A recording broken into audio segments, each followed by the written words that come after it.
नमस्कार प्रेक्षकांनो, लग्नानंतर होईलच प्रेम मालिकेचा नुकताच एक धमाकेदार प्रोमो रिलीज झालेला आहे।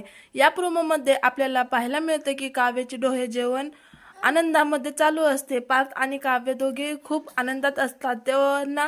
त्यांना बघून आता नंदिनी जीवाला म्हणत असते, बघा ना दोघे किती छान दिसतायत। तेव्हा जीवा नंदिनीला म्हणत असतो, लवकरच आपलं ही बाळ येणार आहे। त्यावर आता नंदिनी म्हणते की आपल्याही घराचं गोकुळ होणार आहे। तेव्हा आता हे दोघे त्यांच्या बाळाचे असे गोड स्वप्न बघत असतात। पण इकडे मात्र आर्या त्यांच्या रूममध्ये जाते आणि तिने सरोगेसीची एक लीगल प्रोसेस केलेली असते आणि त्यांचे डॉक्युमेंट त्या फाईलमध्ये असतात। ती फाईल घेऊन ती म्हणत असते की आता महाभारत घडणार। नंदिनी, आपला कायदेशीर करार झालेली ही फाईल नसली तर हे बाळ तुझं कसं होणार?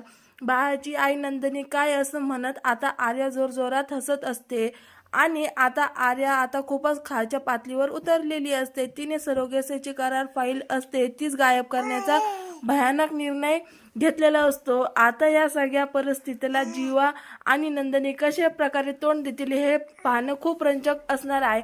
तर तुम्हाला प्रोमो आवडला का? कमेंट करून नक्की सांगा आणि चॅनलला सबस्क्राईब करा।